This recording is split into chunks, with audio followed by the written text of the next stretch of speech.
Welcome to the 100 Ones. My name is Melvin, and in this video I'll be showing you how I've been shooting portrait photography using my smartphone and the Innovatronix CPFlash 550 watt.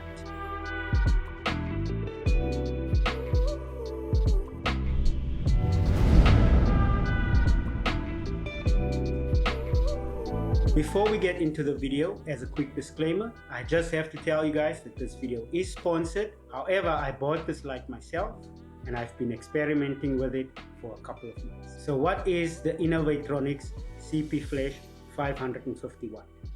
Well, as you can see, it is a light. It's a tri-function off-camera flash. So what it means when I say it's tri-function, it means that it is a off-camera flash, it is a video light, and a special effects light. So it has multiple effects such as strobe, fire, lightning, police sirens that you can use in your video. Now the way this light works is that it connects via Bluetooth to your smartphone and you control it via your smartphone. So all of the settings for the light, like how bright it is, of the flash duration, all of those kinds of settings you control via an app on your smartphone. But what makes it really brilliant is the fact that it can be triggered via the camera on your smartphone. So I've tested, and the reason why I like this light specifically is I've been looking for something like this for quite a bit of time, and I found other products that does a similar thing, but they were either too expensive or they work via their own app. And when I say it works via their own app, it means that the camera app is a third-party app, meaning it's a separate app from the stock camera that's on your phone already.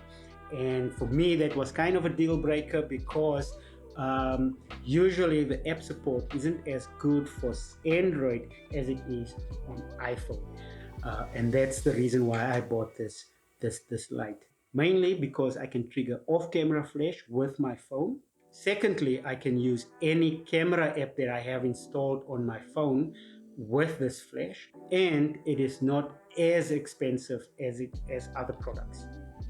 So with that being said, let's get into shooting some portrait photos, and I'll walk you through what I have set up. And I have my lovely wife who will be our model today, and she's going to help us with the portrait photography using the CPFlash and our smartphones.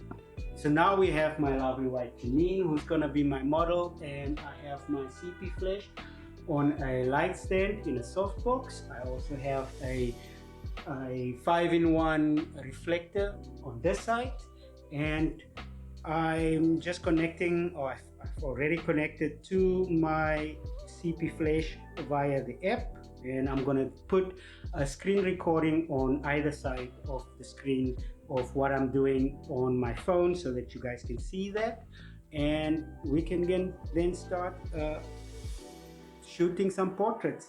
So if I go into my CPFlash app, CPFlash, you can see that it's already connected, and in there you can see we can adjust the power of the flash. You can also adjust the duration at the bottom, and you can then, if we just press the test all button, because as you can see you can also connect to various other CP flashes. So one will be the master and the others will be the slave, and you can trigger them all at once.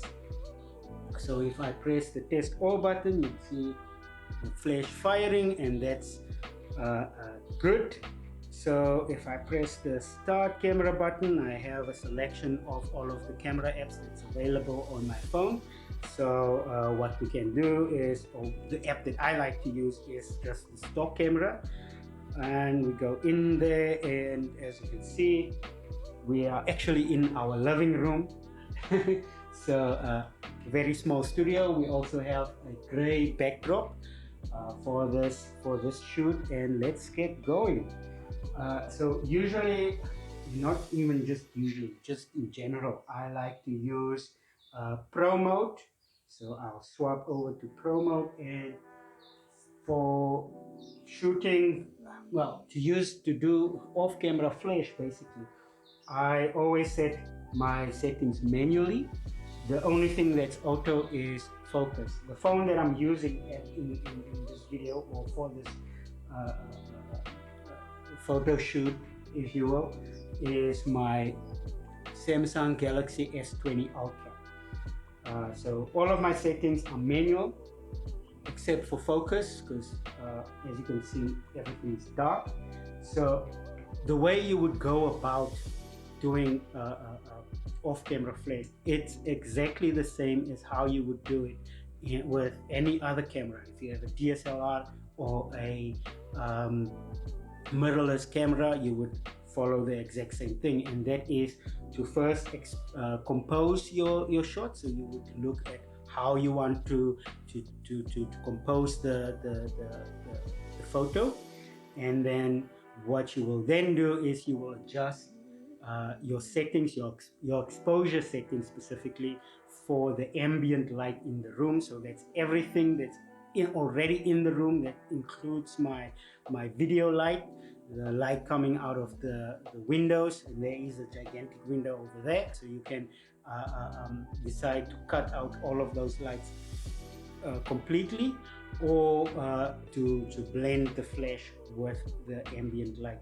So what I like to do is I like to do to set my settings so that I get a pitch black photo without flash, and then I modify that light, the ambient light, with the flash. So if I go into my pro settings, you see that my shutter speed is 1/250, and my ISO, because it's a smartphone and because of the size of a smartphone sensor, a higher ISO will generally give you a lot more noisy pictures. So I tend to keep my ISO as low as possible, and the lowest it can go is ISO 50. So ISO 50, shutter speed at 1/250, focus in auto, and the resultant picture, if I take a picture, just look, okay, and the resultant picture will be completely pitch black.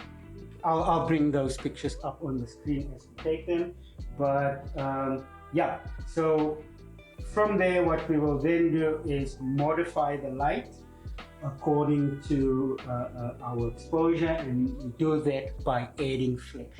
I'll just bring that in, and then we can try that again. I'll ask my model to just do a quick pose for us. Usually what I like to do is I go into auto mode to see my framing of the shot. Usually with DSLRs and mirrorless cameras, when you connect your flash to the camera, the camera goes into live view, which will then show you what the frame looks like, and you can do your composition easily. But with a smartphone, we don't have that functionality. So I use auto mode to frame my shot. Then I go back into pro mode.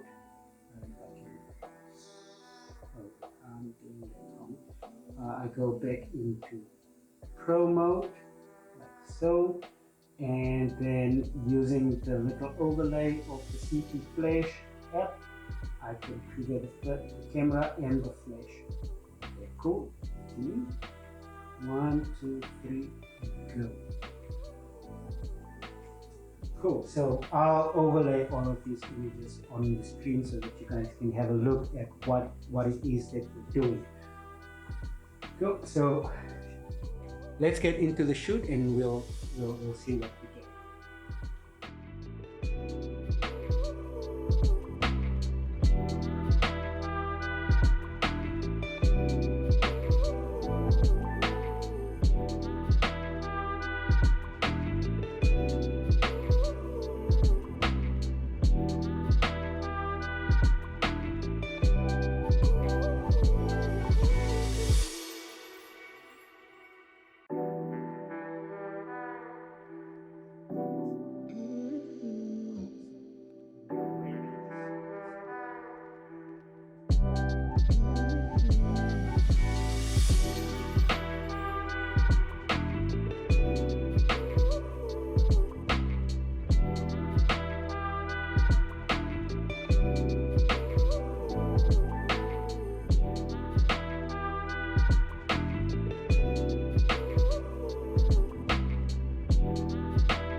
So as you can see, you can do really cool portrait photography with the CPFlash using a smartphone. I hope you guys enjoyed this video and found it informative. I will leave all of the details of the CPFlash with all of the links in the description below. Have a good one. Enjoy your day. Thank you for watching.